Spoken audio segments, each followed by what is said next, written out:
धन्यवाद आयोजक टिम। बालबालिकामा देखिने अटिजम सम्बन्धी अभिमुखीकरण कार्यक्रम सञ्चालन जुन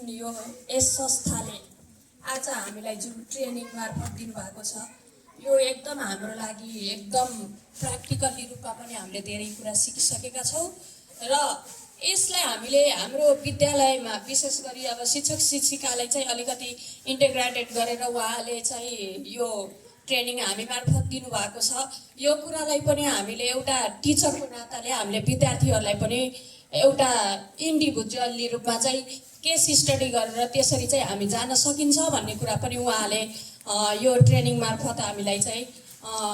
प्रश्न पारिदिनु भएको छ। र आजको कार्यक्रम हामी जुन मैले सोचिरहेको थिएँ, यो अटिजम सम्बन्धी मैले के भनिरहेको थिएँ भने अटिजम भनेको एउटा मेन्टल डिजिज पनि रहेछ कि भन्ने सोच्ने पनि लागेको थियो के। अनि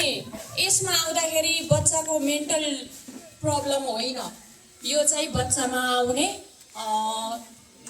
आउने परिवर्तन साथै उसको चाहिँ अब देखाइ हियरिङ अनि सोसियलाइजेसन चाहिँ अलिकति इन्भल्भ नभएको,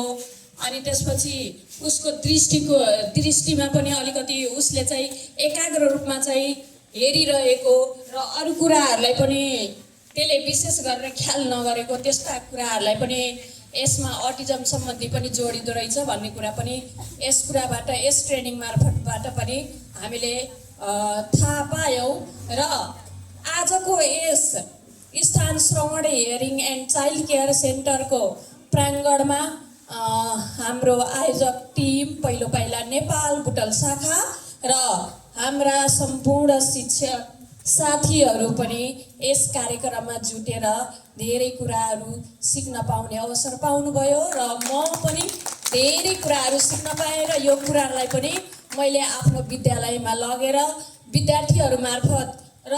हाम्रो टिचर साथीहरू नै हुनुहुन्छ होइन, उहाँहरूलाई पनि यो कुरा बारेमा मैले सबै उहाँहरूलाई बताउने छु भन्ने कुरा पनि वाचा गर्न चाहन्छु र तपाईँहरूको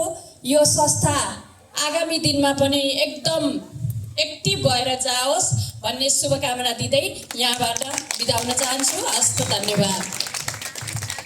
धेरै धेरै धन्यवाद। यहाँहरूकै यस्तै शुभेच्छाहरू चाहिँ बटुल्दै आगामी नयाँ परिवर्तनका कार्यक्रमहरू गर्दै